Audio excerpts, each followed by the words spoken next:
ফজরের নামাজে মসজিদে হাজির হাদি, জামাত ছাড়া নামাজ আদায় করেন না, এক ওয়াক্ত নামাজ বাদ দেন না। কি সুন্দর ব্যবহার! আকাশেতে লক্ষ তারা, এক চাঁদের আলো, হাজার কোটি মানুষের ভেতরে একজন হাদি ভালো। আকাশেতে লক্ষ তারা, এক চাঁদের আলো, হাজার কোটি মানুষের ভেতর আমার ওসমান হাদি ভালো। জানাজা তো জানাজা, আবার কান্না, কলিজা ভাঙা কান্নার আওয়াজ। এই যুবকেরা, আর হেদায়েত কেমনে হবে? হাদির বউয়ের দেখছো, হাদির বউরে দেখছো হসপিটালে ঢুকছে, দেখো নাই? দুনিয়ার কোন সাংবাদিক একটা ছবি তুলতে পারে নাই।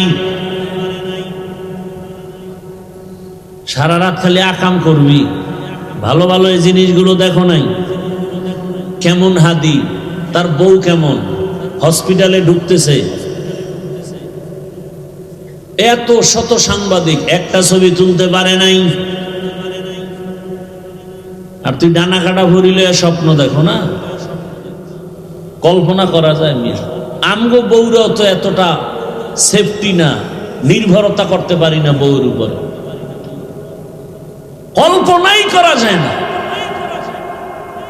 অন্য বউরা লাইভে আইসা কি কান্নাকাটি করতো না? এত বিশাল এক ঘটনা। হাদির বউ কোনোদিন লাইভে আসেনি, হসপিটালে লাশ দেখতে আসছে। কি কঠিন হালাত! এর থেকে শিক্ষা নিবান আর কার থেকে নিবান? এখনো যাদের কপাল পোড়া আছে, খোলো কপাল খোলো, আর কবে কপাল খুলবে জানি না। আমার কলিজার ভাই ওসমান হাদি কপাল খোলার বয়ান দিয়ে গেছে, গোটা দুনিয়াকে সজাগ করে দিয়েছে।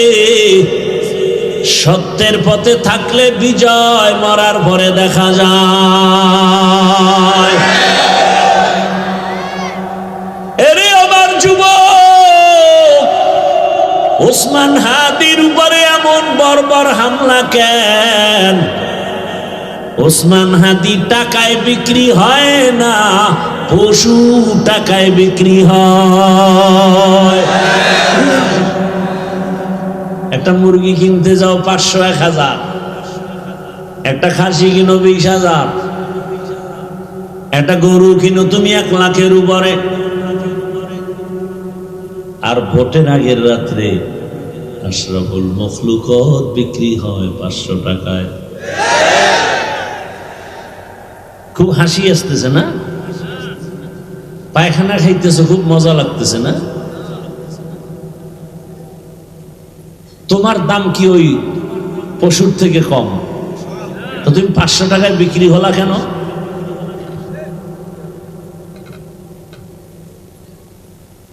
টাকায় পশু বিক্রি হয়, মানুষ বিক্রি হতে পারে না। এরপরে যেই বেলাজা বেহায়া, ওই পচা পায়খানা খাইতেই হবে। তার কাছে অনুরোধ, অন্তত মানুষ হিসাবে বলবা যে ছাগল কিনতে 20,000, গরু কিনতে 1 লাখ, অন্তত আমি মানুষ, পশুর চেয়েও খারাপ যদিও, তবে সুরতে যেহেতু মানুষ, আমারে যদি কিনো অন্তত মোটামুটি 5 লাখ দিয়ে কিনতে হবে।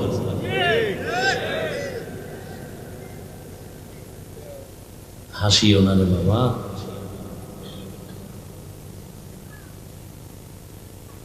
তোমার সন্তান ওই লাইনের হবে।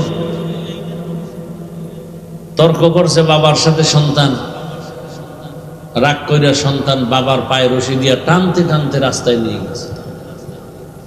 কিছু দূর নেওয়া মাত্রই সন্তানের বাবা বলে, এই থাম, এখানে থাম, সামনে গেলে সীমা লঙ্ঘন হবে। ঘর থেকে টান দিয়ে দূর আনছি, এতে সীমা লঙ্ঘন হয় নাই। হ্যাঁ, আর সামনে নিস না কেন? আমার বাবারও টাই নেই পর্যন্ত আনছিলাম। গাছ ভালো হলে ফল ভালো, মা বাপ ভালো হলে সন্তান ভালো। টাকার পেছনে দৌড়াও, অথচ টাকা আমার গোলাম, আমার পেছনে দৌড়াও। ও আমার যুবক বাবারা, এক উসমান হাদি জাগরণ সৃষ্টি করে গেলেন গোটা দুনিয়ায়। কোরআনের হাফেজ, কিন্তু কি কোরআনের হাফেজ। ওর বক্তব্য শুনো,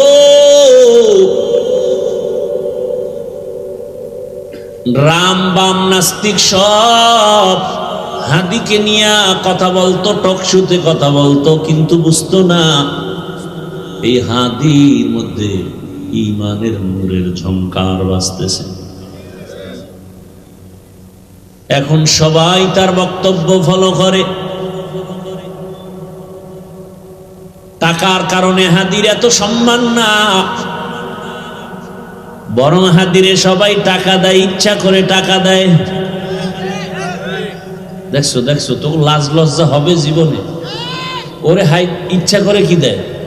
রাস্তায় হাটে একজনে 50,000 টাকার বান্ডিল দিছে, আমি বানায় কইতেছি। আর লজ্জা শরম কবে হবে বলো? মানুষ টাকা দেয়, বিদেশ থেকে ওর অ্যাকাউন্টে টাকা পাঠায়। হাদি তুমি আগায় যাও, কিসের অভাব? ক্ষমতারও কোনো পাওয়ার নাই, ক্ষমতা নিবে নিবে ভাব। সংসদ ভবনে যাবে, গোটা জাতির কল্যাণে কথা বলবে। জিন্দা অবস্থায় যেতে পারে নাই, লাশ সংসদ ভবনে চলে গেছে। টাকার পেছনে দৌড়াও, আর টাকা হাদির পেছনে দৌড়ায়। ক্ষমতার পেছনে দৌড়াও, আর ক্ষমতা বারবার হাদির পা চুম্বন করেছে। গোটা দুনিয়ার কেউ নাই যার চোখ পড়ে নাই, সবার মাথা গরম। বড় বড় রাখব বোয়ালের টাকায় কিনা যায়, হাদিরে টাকায় কিনা যায় না।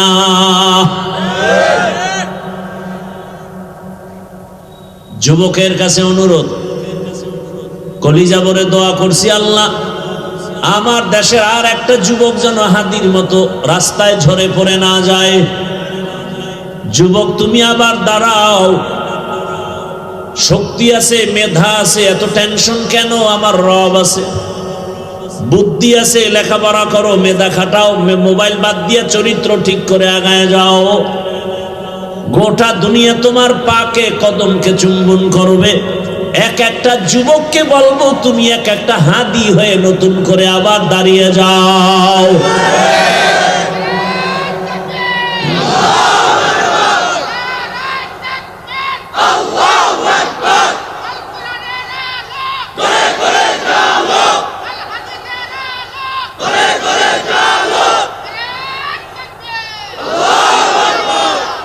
যুবকেরা ভয় পাইতেছ, মোবাইল ফালায় না। গোটা দুনিয়া দেখবি তোর পিছনে ঘুরতেছে, গোটা দুনিয়া। একটা যুবক যুবকের মতো চরিত্র নিয়ে সামনে আগাও। ডাক্তার হও তো গোটা বিশ্বব্যাপী সুনাম অর্জনকারী ডাক্তার হও। ইঞ্জিনিয়ার হও তো গোটা দুনিয়াব্যাপী সুনাম অর্জনকারী ইঞ্জিনিয়ার হও। ডাক্তার জাকির নায়েকরে কে না চিনে, কে না জানে, অথচ হোমিওপ্যাথিক ডাক্তার গোটা দুনিয়া তার পাগল। টাকার গরমে না, ক্ষমতার গরমে না, সুন্দর চরিত্রে আর আদর্শের কারণে। আর তুই কেমন যুবক? মনে মনে মা কাঁদে আর কেন মরতো, গাড়ির তলে পড়তো, কারণ তোর চরিত্র এত খারাপ। তোর আচরণে মায়ের চোখের পানি পড়ে, কষ্টে ঘুম হয় না। তুই এত বড় বেয়াদব। মা চায় তুই মরে যা, বাবা চায় তুই মরে যা, কারণ তোর ব্যবহার এত খারাপ। অল টাইম মা বাবায় ভয় পায়, সন্তানকে কিছু বলতেও পারে না। কেমন বেয়াদব তুই যে তোর মা বাবায় তোরে ভয় পায়? তুই কত বড় দুশ্চরিত্র বেয়াদব। শিক্ষকেরা তোমাকে ভয় পায়, আলেম ভয় পায়, দুনিয়াওয়ালারা ভয় পায়। অথচ একটা মা বাবা তো সন্তানকে ভয় করবে না, বরং কলিজা দিয়া ভালোবাসবে। কিন্তু তোমার চরিত্র এত খারাপ, মা যদি বাধা দেয় মাকে গালি দাও, বাবা বাধা দিলে বাবাকে গালি দাও, শিক্ষক যদি তোমাকে কিছু বলে তুমি শিক্ষকের সাথে গালি দাও। তোমারে মনে হয় যেন সবাই গোপনে বরদোয়া করে, তুমি মরে গেলে সবাই খুশি হবে। এমন জীবন নিয়ে জন্ম নিছো রে বাবা, তুমি মরলে সবাই খুশি।